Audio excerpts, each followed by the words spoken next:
ಪ್ರತಿಭಟಿಸಿದ್ರೆ FIR, paper leak ಮಾಡಿದ್ರೆ MLA. ಇದು ಪಕ್ಕಾ ಗೋಲ್ಮಾಲ್. ವಿದ್ಯಾರ್ಥಿಗಳಿಗೆ ಕೇಸು, ಆರೋಪಿಗಳಿಗೆ ಮಾತ್ರ ಶಾಸಕ ಗಾದಿ.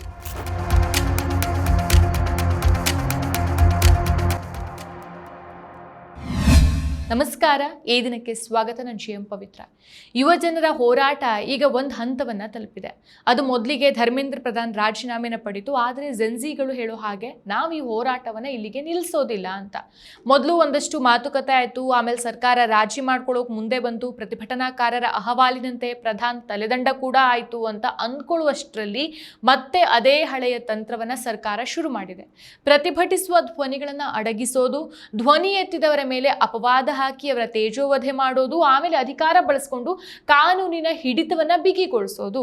ಭಾರತದಲ್ಲಿ ಇತ್ತೀಚೆಗೆ ಪ್ರತಿಭಟನೆಗಳನ್ನು ಹತ್ತಿಕ್ಕೋಕೆ FIR ಹಾಗೂ ಬಂಧನಗಳನ್ನು ಒಂದು ಅಸ್ತ್ರವಾಗಿ ಮಾಡ್ಕೊಳ್ಳಲಾಗ್ತಿದ್ಯಾ ಅನ್ನೋ ಅನುಮಾನ ಮೂಡೋಕೆ ಕಾರಣನೂ ಇದೆ.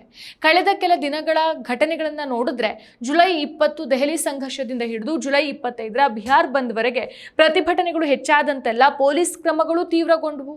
ಜುಲೈ 25ರಿಂದ 26 ಅವಧಿಯಲ್ಲಿ ಕೇಂದ್ರ ಸರ್ಕಾರ CJP ಜೊತೆಗೆ ಮಾತುಕತೆಗೆ ಬಂದ ನಂತರ ಬಿಹಾರ್ ಮತ್ತು ಅಸ್ಸಾಂ ಸರ್ಕಾರಗಳು ಪ್ರತಿಭಟನಾಕಾರರನ್ನ ಅಥವಾ ಪ್ರಕರಣಗಳನ್ನ ಹಿಂಪಡೆಯೋಕೆ ಶುರು ಮಾಡಿದ್ವು.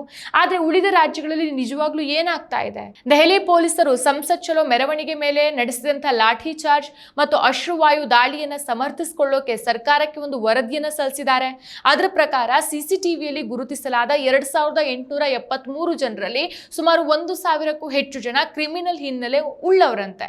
ಸೊ ಇದರಲ್ಲಿ ಕೊಲೆ, ದರೋಡೆ, ಸರಗಳ್ಳತನ, ಶಸ್ತ್ರಾಸ್ತ್ರ ಹಾಗೂ NDPS ಕಾಯ್ದೆಯಡಿ ಆರೋಪಿಗಳಾಗಿದ್ದಾರೆ ಅಂತ ಹೇಳಲಾಗಿದೆ. ಇನ್ನು ಮಹಿಳೆಯರು ಹಾಗೂ ಮಕ್ಕಳಿದ್ದಂತ ಪ್ರತಿಭಟನೆಯಲ್ಲಿ ಅಪರಾಧಿಗಳೂ ಇದ್ರು ಅಂತ ತೋರಿಸಿ ಸಾರ್ವಜನಿಕರಲ್ಲಿ ಒಂದು ಭಯ ಹುಟ್ಟಿಸೋಕೆ ಇದನ್ನ ಮಾಧ್ಯಮಗಳಿಗೆ ಅನಧಿಕೃತವಾಗಿ ಸೋರಿಕೆನೂ ಮಾಡಲಾಗಿದೆ. ಆದ್ರೆ ಈ ಆರೋಪಗಳು ನ್ಯಾಯಾಲಯದಲ್ಲಿ ನಿಲ್ಲತ್ತಾ?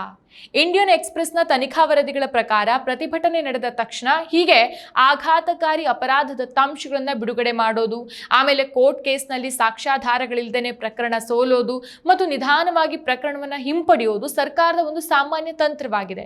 ಹಿಂದಿನ ಉದಾಹರಣೆಗಳನ್ನೇ ತಗೊಳ್ಳಿ. 2020ರ ದೆಹಲಿ ಗಲಭೆ ಮತ್ತು CAA ವಿರೋಧಿ ಪ್ರತಿಭಟನೆಯಲ್ಲಿ 758 FIR ಹಾಕಿ 1900ಕ್ಕೂ ಹೆಚ್ಚು ಜನರನ್ನ ಬಂಧಿಸಲಾಯಿತು. ಆದರೆ ಕೋರ್ಟ್ಗೆ ಬಂದಾಗ 80%ಕ್ಕೂ ಹೆಚ್ಚು ಪ್ರಕರಣಗಳಲ್ಲಿ ಆರೋಪಿಗಳು ಖುಲಾಸೆ ಆದ್ರು. ಸುಳ್ಳು ಸಾಕ್ಷಿ, ಕಲ್ಪಿತ ಆಧಾರಗಳನ್ನು ನೋಡಿ ನ್ಯಾಯಾಧೀಶರೇ ಬೇಸರವನ್ನು ವ್ಯಕ್ತಪಡಿಸಿದ್ರು. ಉತ್ತರ ಪ್ರದೇಶದಲ್ಲೂ ಪ್ರತಿಭಟನಾಕಾರರ ಆಸ್ತಿ ಜಪ್ತಿ ನೋಟಿಸ್ ನೀಡಿದಾಗ ಸುಪ್ರೀಂ ಕೋರ್ಟ್ ತರಾಟೆಗೆ ತೆಗೆದುಕೊಂಡು 274 ನೋಟಿಸ್ಗಳನ್ನು ಹಿಂಪಡೆಯುವಂತೆ ಮಾಡಿತು. 2021ರ ರೈತರ ಚಳುವಳಿಯಲ್ಲಿಯೂ ನೂರಾರು ರೈತರ ಮೇಲೆ ದೇಶದ್ರೋಹ, ಕೊಲೆ ಯತ್ನದಂತಹ ಪ್ರಕರಣ ಹಾಕಲಾಯಿತು. ಆದರೆ ಒಪ್ಪಂದವಾದ ಒಂದೇ ರಾತ್ರಿಯಲ್ಲಿ ಕೃಷಿ ಸಚಿವಾಲಯ ಎಲ್ಲಾ FIRಗಳನ್ನು ಬೇಷರತ್ತಾಗಿ ಹಿಂಪಡಿಬೇಕಾಯಿತು. ಇನ್ನು ತೂತುಕುಡಿಯ ಸ್ಟೆರ್ಲೈಟ್ ಪ್ರತಿಭಟನೆ ಇರಲಿ, 2022ರ ಅಗ್ನಿಪಥ್ ಚಳುವಳಿ ಇರಲಿ, ಪ್ರತಿ ಬಾರಿನೂ ಸಹ ಪ್ರತಿಭಟನಾಕಾರರನ್ನ ಸಮಾಜಘಾತುಕರು ಅಂತ ಬಿಂಬಿಸೋದು, ಆಮೇಲೆ ಹಿಂಪಡೆಯೋದು ನಡೀತಾನೆ ಇದೆ. ಹಾಗಾದ್ರೆ ಈ ಪ್ಯಾಟರ್ನ್ ಯಾಕೆ ಮರುಕಳಿಸ್ತಾ ಇದೆ? ಯಾಕಂತಂದ್ರೆ ನಮ್ಮ ಕಾನೂನು ವ್ಯವಸ್ಥೆಯಲ್ಲಿ ವಿಚಾರಣೆ ಅನ್ನೋದೇ ಒಂದು ರೀತಿ ಶಿಕ್ಷೆ.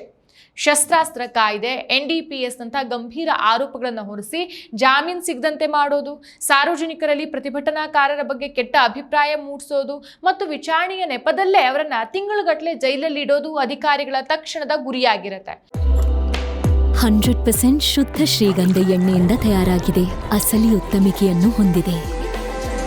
ಮೈಸೂರ್ ಸ್ಯಾಂಡಲ್ ಸೋಪ್, ನನ್ನ royal beauty ritual. So PMLA ನಂತಹ ಕಠಿಣ ಕಾನೂನುಗಳ ಅಡಿಯಲ್ಲೂ ಶಿಕ್ಷೆಯಾಗುವ ಪ್ರಮಾಣ 1%ಕ್ಕಿಂತ ಕಡಿಮೆ ಇದೆ. ವರ್ಷಗಳ ನಂತರ ಕೋರ್ಟಲ್ಲಿ ಕೇಸ್ ಗೆಲ್ಲೋದು ಅವ್ರಿಗೆ ಬೇಕಾಗೇ ಇಲ್ಲ. ತಕ್ಷಣಕ್ಕೆ ಕಥಾನಾಯಕವನ್ನ ತಮ್ಮ ನಿಯಂತ್ರಣಕ್ಕೆ ಪಡೆದ್ರೆ ಅವ್ರಿಗಷ್ಟೇ ಸಾಕು. 2019ರಲ್ಲಿ ಡಾಕ್ಟರ್ ಕಫೀಲ್ ಖಾನ್ ಮೇಲೆ NSA ಹಾಕಿ ಆ ಬಳಿಕ ಹೈಕೋರ್ಟ್ ಅವರ ಮೇಲಿನ ಆರೋಪ ಸುಳ್ಳು ಅಂತ ಹೇಳೋಕೆ 20 ತಿಂಗಳು ತೆಗೆದುಕೊಂಡಿತು. ಆದರೆ ಅಷ್ಟರಲ್ಲಾಗಲೇ ಅವರ ಸ್ವಾತಂತ್ರ್ಯ, ಗೌರವ ಎಲ್ಲಾನು ಹಾಳಾಗೋಗಿತ್ತು. ಮುಂದೆಂದೂ ಯಾರೂ ಕೂಡ ರಸ್ತೆಗೆ ಬಂದು ಪ್ರತಿಭಟಿಸಬಾರ್ದು ಅನ್ನೋದೇ ಈ ತಂತ್ರದ ನಿಜವಾದ ಉದ್ದೇಶ.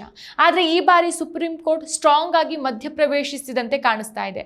ಮುಖ್ಯ ನ್ಯಾಯಮೂರ್ತಿಗಳ ನೇತೃತ್ವದ ತ್ರಿಪೀಠ ಯಾವುದೇ ಅಪರಾಧ ಹಿನ್ನೆಲೆ ಇಲ್ಲದ ವಿದ್ಯಾರ್ಥಿ ಪ್ರತಿಭಟನಾಕಾರರ ವಿರುದ್ಧ ಬಲವಂತದ ಕ್ರಮ ಕೈಗೊಳ್ಳದಂತೆ ತಡೆಯನ್ನ ಕೊಟ್ಟಿದೆ. ಜೊತೆಗೆ ಕೇಂದ್ರ ಮತ್ತು 7 ರಾಜ್ಯಗಳಿಂದ ಸ್ಪಷ್ಟನೆಯನ್ನೂ ಕೇಳಿದೆ. ಉದ್ಯೋಗವಿಲ್ಲದ ಯುವಕರನ್ನ ಜಿರಳೆಗಳಿಗೆ ಹೋಲಿಸಿದ ಸಿಜೆಐ ಮೌಖಿಕ ಹೇಳಿಕೆಯೇ ಈ ಪ್ರತಿಭಟನೆಗೆ ಕಾರಣ ಆಗಿತ್ತು. ನಂತರ ತಾವು ನಕಲಿ ಪದವೀಧರರನ್ನ ಉದ್ದೇಶಿಸಿ ಹೇಳಿದ್ದು ಅಂತ ಸಿಜೆಐ ಸ್ಪಷ್ಟನೆ ಕೊಟ್ಟಿದ್ರು. ನಂತರ ಇದೇ ಸಿಜೆಐ ಈ ವಾರ ಶಾಂತಿಯುತ ಪ್ರತಿಭಟನೆ ಸಂವಿಧಾನಬದ್ಧ ಹಕ್ಕು ಮತ್ತು ಪೊಲೀಸ್ ದೌರ್ಜನ್ಯವನ್ನು ಸಮರ್ಥಿಸೋಕೆ ಸಾಧ್ಯ ಇಲ್ಲ ಅಂತ ಹೇಳಿದ್ದಾರೆ. ಇನ್ನೊಂದು ಕಡೆ FIR ಹಿಂಪಡೆದೇ ಇದ್ರೆ ಮತ್ತೆ ದೆಹಲಿಯಲ್ಲಿ ಧರಣಿ ಕೂರುವುದಾಗಿ ಕಾಕ್ರೋಚ್ ಜನತಾ ಪಾರ್ಟಿ ಎಚ್ಚರಿಕೆಯನ್ನ ಕೊಟ್ಟಿದೆ. ಇನ್ನು ವಕ್ತಾರರಾದಂತಹ ಆಶುತೋಷ್ ಶಂಖಾ ಮತ್ತು ಸೌರವ್ ದಾಸ್ ಸರ್ಕಾರ ಕೊಟ್ಟ ಮಾತನ್ನ ತಪ್ಪಿರೋದಕ್ಕೆ ಖಂಡಿಸಿದ್ದಾರೆ. ಹಿರಿಯ ವಕೀಲ ಕಪಿಲ್ ಸಿಬಲ್ ಉಚಿತ ಕಾನೂನು ನೆರವಿಗೆ 1 ಕೋಟಿ ರೂಪಾಯಿ ನಿಧಿ ಹಾಗೂ ಸಾಕ್ಷಿ ಎಂಬ ಆನ್ಲೈನ್ ವೇದಿಕೆಯನ್ನು ಘೋಷಿಸಿದ್ದಾರೆ. ಸೊ ಇದರ ಬೆನ್ನಲ್ಲೇ ಬಿಹಾರ್ ಮತ್ತು ಅಸ್ಸಾಂ ಸರ್ಕಾರಗಳು U-ಟರ್ನ್ ತೆಗೆದುಕೊಂಡಿದೆ. ಬಿಹಾರದ ಸಿವಾನ್ನಲ್ಲಿ CRPF ಪೊಲೀಸರು AK-47 ನಿಂದ ಗುಂಡಾರಿಸಿದ್ದು ವಿವಾದಕ್ಕೀಡಾಗಿತ್ತು. ಈಗ ಸರ್ಕಾರ 339 ಅಪ್ರಾಪ್ತರು ಮತ್ತು ವಿದ್ಯಾರ್ಥಿಗಳನ್ನ ಬಿಡುಗಡೆ ಮಾಡಿದೆ. ಅಸ್ಸಾಂನಲ್ಲಿ UK ವ್ಯಾಸಂಗ ಮಾಡ್ತಾ ಇರುವಂತಹ ಸಚಿವ ಕೇಶವ್ ಮಹಂತ್ ಅವರ ಮಗಳಾದ ದಿಬಿಸಾ ಮಹಂತ್ ಮೋದಿ ವಿರುದ್ಧ ಕೂಗಿದ ಘೋಷಣೆ ವೈರಲ್ ಆದಾಗ CM ಹಿಮಂತ್ ಬಿಸ್ವಾ ಶರ್ಮಾ ಮಕ್ಕಳ ರಾಜಕೀಯಕ್ಕೆ ಪೋಷಕರ ಹೊಣೆ ಇಲ್ಲ ಅಂತ ಸಚಿವರ ಸಮರ್ಥನೆಗೆ ಬರಬೇಕಾಯ್ತು. ಸೊ ಪ್ರಸ್ತುತ ಸಹ ಪ್ರಕರಣಗಳ ಮರುಪರಿಶೀಲನೆ ನಡೀತಾ ಇದೆ. ಇನ್ನು ಗ್ರೌಂಡ್ ಅಲ್ಲಿ ಪ್ರಕರಣವನ್ನ ಹಿಂಪಡಿತಾ ಇದ್ರು ಸಹ ಆನ್ಲೈನ್ ನಲ್ಲಿ ಪೊಲೀಸರು ಹೈಡ್ ಮಾಡ್ತಾ ಇರೋದು ಜೋರಾಗೇ ಇದೆ. ದೆಹಲಿ ಪೊಲೀಸರು ಪ್ರಧಾನಿ ನರೇಂದ್ರ ಮೋದಿ ಅವರ ವಿಷಯಗಳನ್ನು ತೆಗೆಯೋಕೆ ಸಾಮಾಜಿಕ ಮಾಧ್ಯಮಗಳಿಗೆ ನೋಟಿಸ್ ಕೊಟ್ಟಿದ್ದು, AI ಮತ್ತು ಡೀಪ್ ಫೇಕ್ ಬಳಸಿ ಪ್ರತಿಭಟನಾ ವಿಡಿಯೋ ಹಂಚಿಕೊಂಡಿದ್ದಂಥ 450 ಖಾತೆಗಳನ್ನು ಬ್ಲಾಕ್ ಮಾಡಿಸೋಕೆ ಗುರುತಿಸಿದ್ದಾರೆ. ಮತ್ತೊಂದು ಕಡೆ ಪಶ್ಚಿಮ ಬಂಗಾಳ ಮಾತ್ರ ಅಪವಾದವಾಗಿ ಉಳಿದಿದ್ದು CM ಸುವೇಂದು ಅಧಿಕಾರಿ 70 ಪ್ರತಿಭಟನಾಕಾರರನ್ನ ದೇಶದ್ರೋಹಿಗಳು ಅಂತ ಕರೆದಿದ್ದಾರೆ. ಸೊ ಕೋಲ್ಕತ್ತಾ ಪೊಲೀಸರು ಭೀತಿ ಹುಟ್ಟಿಸೋಕೆ ಆರೋಪಿ ಮೊಹಮ್ಮದ್ ಅಫ್ರೋಜ್ನನ್ನ ಸ್ಥಳಕ್ಕೆ ಕರೆದೊಯ್ದು ಸಾರ್ವಜನಿಕ ಮೆರವಣಿಗೆಯಂತೆ ಮರುಸೃಷ್ಟಿಯನ್ನ ನಡೆಸಿದ್ದಾರೆ. ಇನ್ನು ಇನ್ನೊಂದು ಕಡೆ ದೊಡ್ಡ ಗೇಮ್ ಪ್ಲಾನ್ ಕಡೆ ಗಮನ ಹರಿಸಿದ್ರೆ ಹೇರಾ ಫೇರಿ ಸಿನಿಮಾದಲ್ಲಿ ಗೋಲ್ಮಾಲ್ ಹೇ ಬಾಯ್ ಸಬ್ ಗೋಲ್ಮಾಲ್ ಹೇ ಅನ್ನೋ ಒಂದು ಹಾಡು ಬರುತ್ತಲ್ವಾ, ಅದೇ ರೀತಿ ನಮ್ಮ ದೇಶದಲ್ಲಿ ಪೇಪರ್ ಲೀಕ್ ವಿಚಾರದಲ್ಲೂ ಅದೇ ಗೋಲ್ಮಾಲ್ ನಡೀತಾ ಇದೆ. ಇತ್ತೀಚೆಗೆ ಸಂಸತ್ತಲ್ಲಿ ಪೇಪರ್ ಲೀಕ್ ತಿದ್ದುಪಡಿ ಕಾಯ್ದೆ 2026 ಬಗ್ಗೆ ಭಾರೀ ಚರ್ಚೆ ನಡೀತು. ಆದರೆ ಯಾವ ಉತ್ತರ ಪ್ರದೇಶಕ್ಕಾಗಿ ಈ ಕಾನೂನು ತರಲಾಗ್ತಾ ಇದೆಯೋ ಅದೇ UP ವಿಧಾನಸಭೆಯಲ್ಲಿ ದೇಶದ ಅತಿ ದೊಡ್ಡ ಪೇಪರ್ ಲೀಕ್ ಪ್ರಕರಣದ ಆರೋಪಿಗಳಾದ 2 ಶಾಸಕರು ಕುಳಿತಿದ್ದಾರೆ. ಒಬ್ಬ BJP ಮಿತ್ರ ಪಕ್ಷ ಸುಭಾಸ್ಪಾ ಶಾಸಕ ಖೇದಿರಾಮ್, ಇನ್ನೊಬ್ರು ಗ್ಯಾನ್ಪುರ್ ಶಾಸಕ ವಿಫುಲ್ ದುಬೆ. ಈ ಕಥೆ ಶುರುವಾಗಿದ್ದು 2006 ಫೆಬ್ರವರಿ 26 ಅಲ್ಲಿ. ಸೊ ಲಕ್ನೋದ ಕೃಷ್ಣನಗರದ ಮನೆಯೊಂದರ ಮೇಲೆ STF ದಾಳಿ ನಡೆಸಿದಾಗ ರೈಲ್ವೆ ಗ್ರೂಪ್ ಡಿ ಪರೀಕ್ಷೆಯ ಪ್ರಶ್ನೆ ಪತ್ರಿಕೆ ಲೀಕ್ ಮಾಡಿ ಅಭ್ಯರ್ಥಿಗಳಿಗೆ ಉತ್ತರವನ್ನು ಬರೆಸಲಾಗಿತ್ತು. ಇದರಿಂದಾಗಿ 16 ಲಕ್ಷ ಯುವಕರ ಪರೀಕ್ಷೆ ರದ್ದಾಯಿತು. ಅಭ್ಯರ್ಥಿಗಳಿಂದ ₹1 1.5 ಲಕ್ಷ ವಸೂಲಿ ಮಾಡಲಾಗಿತ್ತು. ಅಂದು ಬಂಧಿತರಾದ 16 ಜನರಲ್ಲಿ ಖೇದಿರಾಮ್ ಮತ್ತು ವಿಫುಲ್ ದುಬೆ ಪ್ರಮುಖ ಆರೋಪಿಗಳಾಗಿದ್ದರು. ವಂಚನೆ, ನಕಲಿ ದಾಖಲೆ ಮುಂತಾದ ಗಂಭೀರ ಆರೋಪಗಳ ಮೇಲೆ ಚಾರ್ಜ್ ಶೀಟ್ ಸಲ್ಲಿಕೆ ಆಯಿತು. ಆದರೆ ಆಶ್ಚರ್ಯ ಏನು ಅಂತಂದ್ರೆ 2016ರಲ್ಲಿ ನಡೆದಂಥ ಈ ಪ್ರಕರಣದಲ್ಲಿ ನಿವೃತ್ತ ಅಧಿಕಾರಿಯ ಸಾಕ್ಷಿ ವಿಚಾರಣೆ ಶುರುವಾಗಿದ್ದು 2024ರಲ್ಲಿ. ಸೊ 2026 ಬಂದರೂ ಸಹ ಆ ವಿಚಾರಣೆ ಪೂರ್ಣಗೊಂಡಿಲ್ಲ. 2016ರಿಂದಾನೇ ಸೆಷನ್ಸ್ ನಲ್ಲಿದ್ರೂ ಸಹ 20 ವರ್ಷಗಳಿಂದ ತೀರ್ಪು ಬಂದಿಲ್ಲ. ಇನ್ನು ಸಂಸತ್ತಲ್ಲಿ ಈ ಪೇಪರ್ ಲೀಕ್ ವಿರುದ್ಧ ಕಠಿಣ ಕಾನೂನು ತರ್ತೇವೆ ಅಂತ ಆಡಳಿತ ಪಕ್ಷ ಭಾಷಣವನ್ನು ಬಿಗಿಯುತ್ತೆ. ಆದರೆ ತಮ್ಮದೇ ವಿಧಾನಸಭೆಯಲ್ಲಿ 20 ವರ್ಷದಿಂದ ಪೇಪರ್ ಲೀಕ್ ಆರೋಪ ಹೊತ್ಕೊಂಡು ಕುಳಿತಿರುವಂತಹ ಈ ಶಾಸಕರ ಬಗ್ಗೆ ಯಾರೂ ಪ್ರಶ್ನೆ ಎತ್ತೋದಿಲ್ಲ.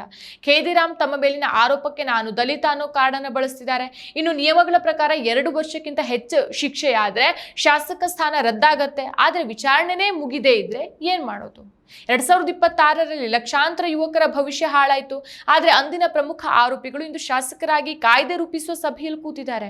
ಸೊ ಶಾಂತಿಯುತವಾಗಿ ಪ್ರತಿಭಟನೆ ಮಾಡುವಂಥ ಯುವಕರ ಮೇಲೆ ತಕ್ಷಣವೇ ಗಂಭೀರ ಕೇಸ್ ಹಾಕಿ ವರ್ಷಗಟ್ಟಲೆ ವಿಚಾರಣೆ ನೆಪದಲ್ಲಿ ಜೈಲಿಗೆ ಕಳಿಸುವಂಥ ವ್ಯವಸ್ಥೆ ಲಕ್ಷಾಂತರ ಯುವಕರ ಭವಿಷ್ಯ ಹಾಳು ಮಾಡಿದ ಆರೋಪಿಗಳನ್ನು ಮಾತ್ರ 20 ವರ್ಷಗಳಾದರೂ ಶಾಸಕರನ್ನಾಗಿ ಮೆರೆಸ್ತಾ ಇದೆ. ಅಧಿಕಾರಿಗಳಿಗೆ ದಾಖಲಾಗುವಂಥ FIRಗಳಿಗಿಂತ ಮುಂದೆ ಎಂದಿಗೂ ನಡೆಯದಂತೆ ಪ್ರತಿಭಟನೆಯನ್ನು ತಡೆಯೋದೇ ದೊಡ್ಡ ಮುಖ್ಯ ಗುರಿ ಆಗೋಗ್ಬಿಟ್ಟಿದೆ. ಸೊ ಈ ದೊಡ್ಡ ವೈಪರೀತ್ಯಗಳ ಬಗ್ಗೆ ನಿಮ್ಮ ಅನಿಸಿಕೆ ಏನು? ಕಮೆಂಟ್ ಮೂಲಕ ತಿಳಿಸಿ. ಮತ್ತಷ್ಟು ವಿಶೇಷ ವಿಡಿಯೋಗಳನ್ನು ನೋಡಲು ಮತ್ತು ಹೊಸ ವಿಡಿಯೋಗಳ ಬಗ್ಗೆ ತಿಳಿಯಲು ಈ ದಿನ .com ಯೂಟ್ಯೂಬ್ ಚಾನೆಲ್ ಸಬ್ಸ್ಕ್ರೈಬ್ ಮಾಡಿ ಮತ್ತು ಬೆಲ್ ಐಕಾನ್ ಕ್ಲಿಕ್ ಮಾಡಿ.